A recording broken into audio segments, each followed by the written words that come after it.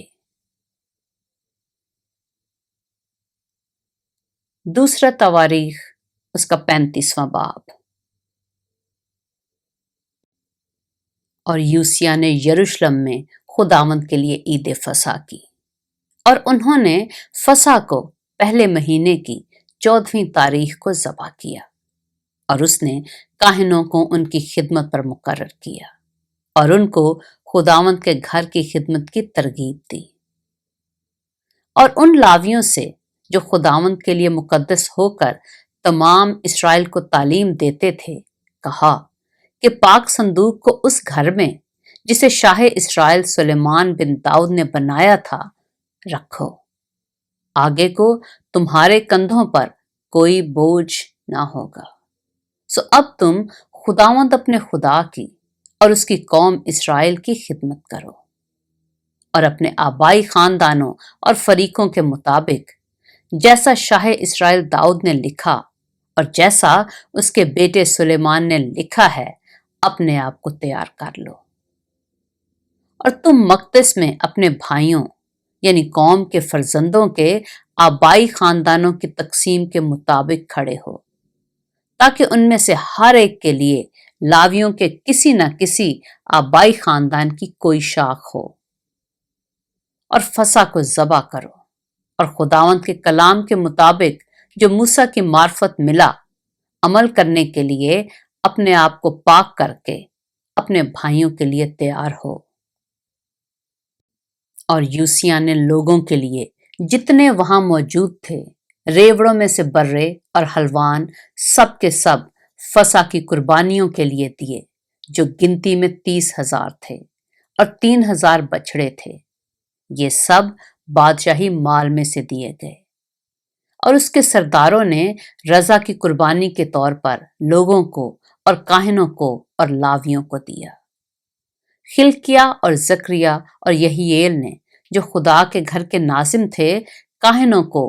فصح کی قربانی کے لیے 2,600 بھیڑ بکری اور 300 بیل دیے۔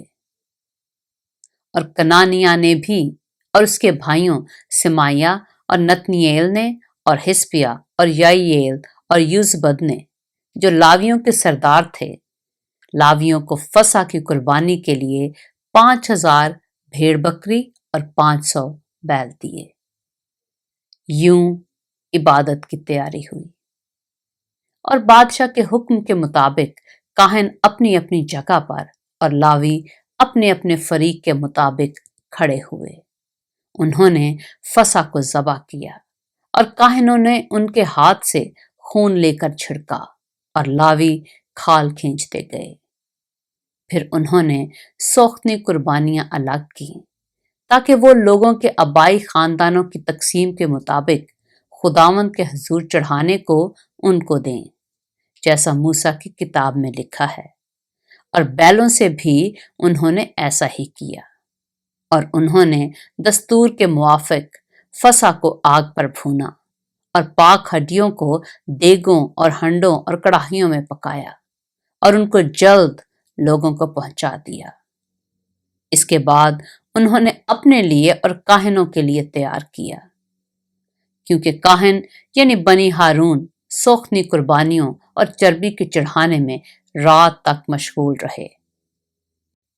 سو لاویوں نے اپنے لیے اور کاہنوں کے جو بنی ہارون تھے تیار کیا، اور گانے والے جو بنی آصف تھے داؤد اور آصف اور ہیمان اور بادشاہ کے غیب بین یدوتون کے حکم کے موافق اپنی اپنی جگہ میں تھے، اور ہر دروازہ پر دربان تھے۔ ان کو اپنا اپنا کام چھوڑنا نہ پڑا، کیونکہ ان کے بھائی لاویوں نے ان کے لیے تیار کیا۔ سو اسی دن یوسیہ بادشاہ کے حکم کے موافق فصح ماننے اور خداوند کے مذبح پر سوختنی قربانیاں چڑھانے کے لیے